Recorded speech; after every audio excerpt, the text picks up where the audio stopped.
देखो दिया हुआ है क्लास 7 का 2.3 का दूसरा के निम्नलिखित भिन्नों में से प्रत्येक का व्युत्क्रम ज्ञात कीजिए। व्युत्क्रमों को उचित भिन्न, विषम भिन्न एवं पूर्ण संख्या के रूप में वर्गीकृत कीजिए। तो पहला बात हमको क्या बोल रहा है कि प्रत्येक का व्युत्क्रम ज्ञात कीजिए। व्युत्क्रम होता है यानी कहने का मतलब व्युत्क्रम में होता है ये जो 3/7 संख्या दिया हुआ है, ये 7 जो है वो अंश के जगह पर चल जाएगा और अंश जो है वो हर के जगह पर चला आएगा, यानी 3 जो है वो हर के जगह पर चला आएगा और 7 जो है वो अंश के जगह पर चला जाएगा। यही व्युत्क्रम होता है। तो क्या करेंगे हम यहाँ पर लिखेंगे 7 ऊपर चल जाएगा और 3 नीचे चला आएगा। ठीक है।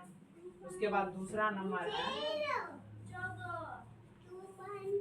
5/8 दिया हुआ है। 5/8 दिया हुआ है बराबर, यानी कहने का मतलब कीजिए अंश के जगह पर हर और हर के जगह पर अंश चला जाएगा। ठीक है। उसके बाद तीसरा नंबर क्वेश्चन है 9/7। 9/7 बराबर अंश के जगह पर हर और हर के जगह पर अंश चला जाएगा। ठीक है।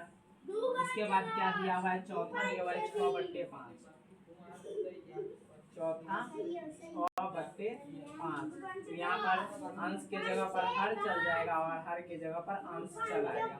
और ये जितना भी है सबको हम क्रॉसिंग काटेंगे तो इसका गुणनफल क्या आ जाएगा, 1 आ जाएगा, यानी 1/1 आएगा। तो कहने का मतलब है कि इसको अगर हम गुणनफल करेंगे ये टोटली को क्रॉसिंग करके तो सबका गुणनफल क्या आएगा, 1 आएगा, यानी सबका व्युत्क्रम 1 आएगा। तो उसके बाद अगला क्या है देखते हैं। चौथा के बाद क्या है, पांचवा 12/7। पांचवा दिया हुआ है 12/7 बराबर क्या करेंगे, इसका हर के जगह पर अंश और अंश के जगह पर हर डालेंगे। 7/12 हो गया। उसके बाद छठा है, छठा दिया हुआ है 1/8।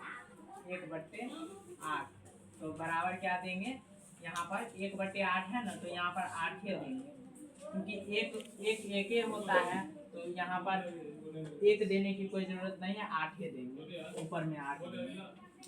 तो यहाँ पर देखो क्या है, 7वां देंगे, कितना है 7वां 1/11।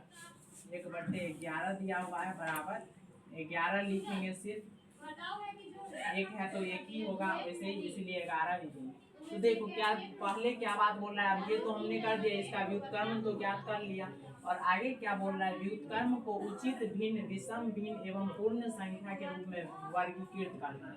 तो हमको पहले उचित भिन्न खोजना है।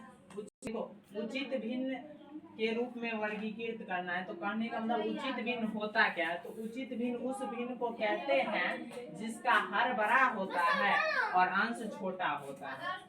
तो हर किसका बड़ा है देखेंगे, तो देखो कहने का मतलब है कि जे पहले उचित भिन्न को बोल रहा है करने के लिए, तो जिसका हर बड़ा होगा उसको हम लेंगे। तो देखो हर बड़ा किसका है, तो हर बड़ा है इसका, तो ये हो गया तुम्हारा उचित भिन्न। ये हो गया उचित भिन्न, जिसका हर बड़ा है वो हो जाएगा उचित भिन्न। तो ये उचित भिन्न हो गया। और फिर देखो इसका हर बड़ा है, ये भी हो गया तुम्हारा उचित भिन्न, ये भी हो गया उचित भिन्न। इसका हर बड़ा है, ये भी हो गया उचित भिन्न। जिसका जिसका हर बड़ा रहेगा होगा वो उचित भिन्न आएगा। इसका देखो अंश बड़ा है, तो जिसका अंश बड़ा रहता है उसे हम कौन सा भिन्न कहते हैं, विषम भिन्न। तो इसका अंश देखो बड़ा है, तो ये हो जाएगा विषम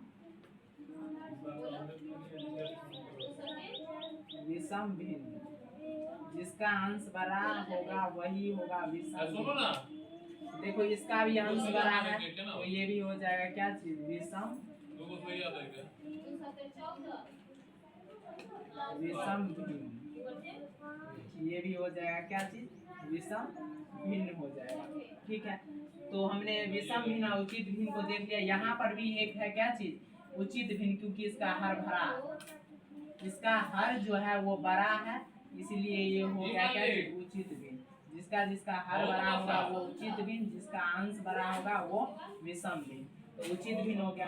अब देखो प्राकृत संख्या तो जानते ही हो गए, प्राकृत संख्या गिनती की संख्या को हम प्राकृत संख्या कहते हैं। तो गिनती की संख्या प्राकृत संख्या कहलाती है, और उस प्राकृत संख्या में जीरो को शामिल कर देने से वह पूर्ण संख्या हो जाती है। तो पूर्ण संख्या भी हमको वर्गीकृत करने के लिए बोला।